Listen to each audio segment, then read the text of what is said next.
एक शब्द के पर्यायवाची कई होते हैं ना।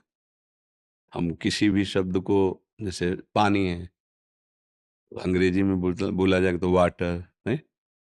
ओए, जल, नीर, ऐसे बोला जाता है ना। ऐसे ही भगवान के अनंत नाम है। ज्ञान में उन्हें ब्रह्म कहा गया, आत्मा संबोधन किया गया, आत्मज्ञान, आत्मा। योगी जन उसी को परमात्मा बोलते हैं, भक्तजन उन्हीं को भगवान बोलते हैं। और चराचर जगत जिस भाव से उनको बसता है, वही परम तत्व उसी भाव से उसको अनुभव में आता है। अब अभेदात्मक भक्ति और भेदात्मक भक्ति प्रायः दो भाव प्रधान लिए गए हैं। अभेद उपासना में, ज्ञान मार्ग में, तत्, त्वम, असि, ये वेद का महावाक्य है। तत् वह, त्वम तुम, असि वही हो। अभेद। कैसे अभेद? 100 घड़े में एक सूर्य का प्रकाश पड़ रहा है तो सूर्य क्या दिखाई दे रहे हैं? 100। पर सूर्य क्या है? एक है।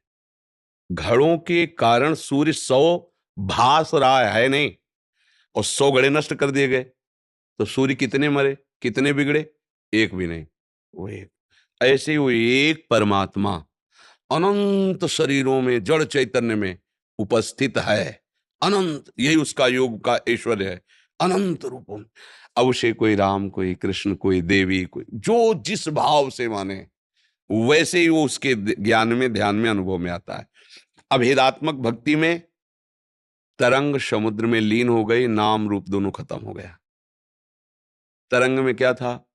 जल ही तो था, समुद्र ही तो उच्छलित हो रहा था। क्यों उच्छलित हो रहा था? क्योंकि वायु विकार था, इसलिए। बहुत ध्यान से सुनना, क्योंकि अध्यात्म का प्रश्न है ना आपका। जब वायु विकार हुआ तो समुद्र तरंग के नाम से जाना गया। ये तरंग है क्या? मूल में देखो, समुद्र है, वही वायु विकार के कारण। अब वायु हट गई तो बचा क्या? समुद्र ही तो बचा ना। तो बीच में क्या था? समुद्र ही तो था, केवल वायु विकार था ना। ऐसे ही अज्ञान के विकार के कारण हम अपने को प्रभु से अलग सत्ता मान ली। मैं मनुष्य, मैं स्त्री, मैं। अब ये अलग सत्ता मानने के कारण हमारी जन्म कर्म परंपरा चल पड़ी। कभी दुर्गति, कभी शुभ गति, कभी अशुभ गति, इसी में भटक रहे हैं। अगर ये वायु विकार हटे, माया विकार हटे, तो बचा क्या? तो वो है कि अहम ब्रह्मास्मि, मैं ब्रह्म हूं।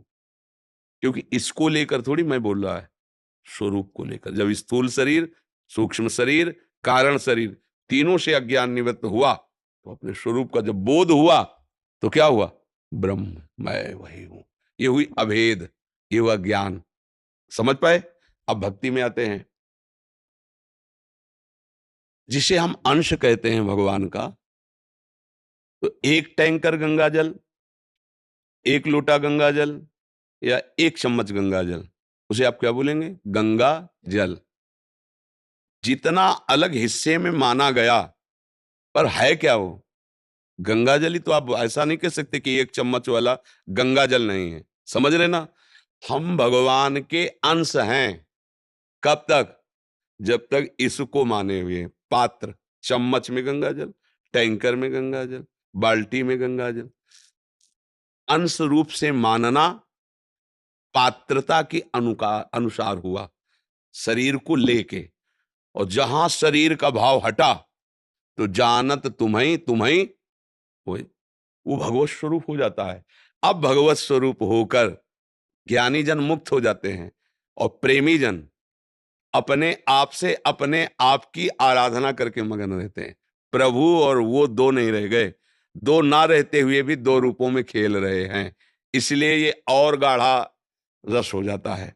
ज्ञान से भी श्रेष्ठ प्रेम है, क्योंकि ज्ञान ब्रह्मानंद में जे ही जनक जी महाराज भगवान श्री राम पर पहली दृष्टि पड़ी, तो विश्वामित्र जी महामुनि ज्ञानी हैं, उनसे कह रहे हैं कि इन्हीं बिलोकत अति अनुरागा, बरबस ब्रह्म सुखई मन त्यागा।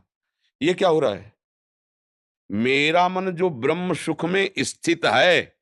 ब्रह्म सुख में कौन सा मन स्थित होता है? जिसमें किसी का रूप, किसी का शब्द, किसी का स्पर्श, किसी की गंध ये प्रभाव नहीं डालती जिस मन में, वो ब्रह्म सुख में स्थित माना जाता है। पर आज रूप ने परास्त कर दिया।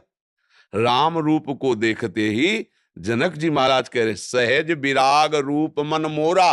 मेरा मन तो सहज वैराग्यवान है, पर लेकिन इनको ऐसे देख रहा है जैसे चंद्रमा को चकोर देखता है। बरबस ब्रह्म सुख ही मन त्यागा। ये क्या हो रहा है? तो जानते हो क्या है?